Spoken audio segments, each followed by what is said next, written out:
What is up, everybody? Welcome back to another brand new video, and in today's video we're going to be taking a look at a knife that you probably have never heard of before. This is the Aquatic. It's a collaboration knife between Balisong on Instagram and LDY Balisong, a brand that I've been looking to try a knife from for some time now. So today we're going to check out the construction, the materials, the looks, and of course how this thing flips, all in this brand new episode of Balisong Review. So let's go ahead and drop right into it. This is a collaboration knife between LDY Balisong and user BaliYKHO on Instagram. You guys probably have not heard of him. I'm going to admit I haven't either, but considering that this is all his design and that LDY did the construction and materials, I'm going to say that I'm going to remember who he is from now on. I picked this thing up and I was like, well, I don't even know what this thing is called. How do I think this is going to flip good? And that's when I started flipping this thing, and we'll let you guys know how that is. That's gonna come, don't worry, but we need to talk about the looks of this thing first, which I'd say is open to interpretation of what this is inspired by. I think it's definitely more like an architectural vibe, maybe even some like mechanical equipment, like with these small little kind of holes in here, kind of like a radiator looking thing. It just looks really clean. Overall, the knife together looks really, really good. I have no complaints with the look of this knife, especially when we talk about the blade. Oh my God, guys. Oh my God. This is a sexy knife. This is a knife right here. And it's sharp. It's sharp. The materials, where are we working with here? The blade, for example, is going to be S35VN, which I can't complain about. So S35VN, we all know it's a tried and true material, more or less towards like the graily side of the Balisong world. I can't exactly give a price on this, guys, so I don't really know.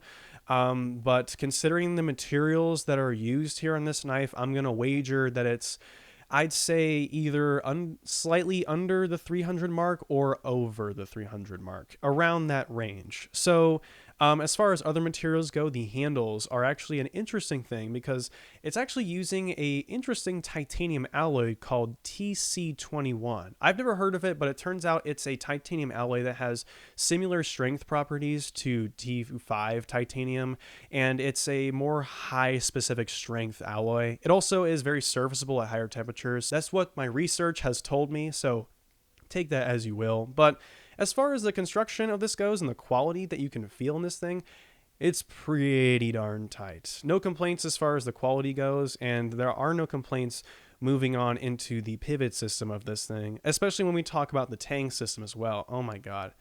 This thing kind of just takes everything that I want from a Zen pin bushing knife, and it just brings that execution to exactly where I want it to be. So I should probably talk about it. This is using a bushing pivot system here, and I will say the tolerances are spot on. No tap, very little wiggle, and also very little play, and also, of course, this thing is so smooth. And God,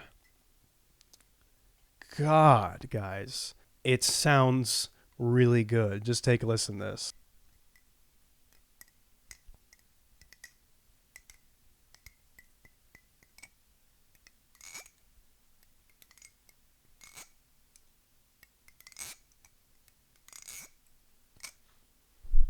Ooh, ooh, ooh, ooh. But anyways, the bushing system is really smooth. I haven't had any problems with the bushing system at all, especially with implication of oil and stuff. I've been using NRB heavy oil on this, so it's been working pretty well in this knife. That's pretty much all I can say about that. I haven't had any issues, tolerance issues, or screws backing out. Anyways, speaking of screws, I probably should mention the only thing I don't like about this knife, and that is, unfortunately, the hardware. Unfortunately, this is using T8s. If it wasn't using T8s, this is probably be one of the knives I'd say you guys have to look out for. But right here, the T8, it just does its job. I really can't say anything about the T8 hardware, mainly because there is nothing left to say about it. I've said my opinion.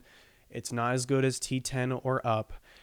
It's just an option that people use because it's cheap. That's pretty much the only thing I can think of when people are like, you know, actively making that opinion known and still producing knives with T8, is because it's cheap. But besides that, the body hardware is also T8, so no need for other hardware drivers or anything like that. Now onto the big thing about this knife. how it flips. And I want to describe something to you guys. Imagine, let's say, a black Balisong Reaper, okay, but a little bit heavier.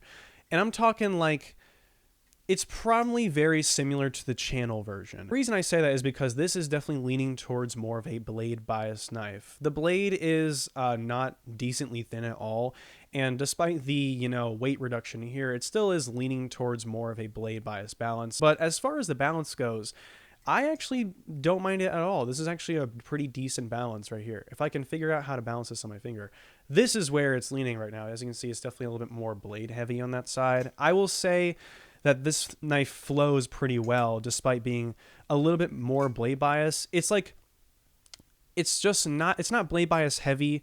It's like, take like blade bias mid, and blade bias heavy, and go to the mid spot and go like a little bit steps back. That's like the only way I can like picture this to you guys. So just bear with me here. But as far as how this thing flips goes, ooh, it's good. It reminds me a lot of a Black Balisong Channel Reaper exactly. And if you guys saw my review, you guys would know that I liked that knife a lot. And honestly, that's pretty much how I can describe this knife's flipping capabilities the best, because it just reminds me a lot of this knife, and I remember having quite a lot of fun with that knife. I prefer heavier knives. I do like my knives to be above 4 ounces, and the Channel Reaper was, and this one is too. But it's not like overly heavy. It's definitely not as heavy as the Nexus, the knife I previously reviewed on this channel. And honestly, the flipping of this is surprisingly good. Aerials are accurate, rollovers are not a problem at all, and chaplains will stick to your finger like glue. I can say for certain that the person who gets this next in the pass round is definitely going to enjoy this. Honestly, if I was going to give this a score, I think I would have to give this a 8.3 out of 10. The hardware does kind of cut back for me, and honestly, I feel like maybe a hand ground version look wise would be better. But anyways, that's my thoughts on the Aquatic. I hope you guys enjoyed this video. Stay tuned for more pass round videos and whatnot coming up. Thank you guys so much for enjoying this video. We'll see you guys next time. Peace out.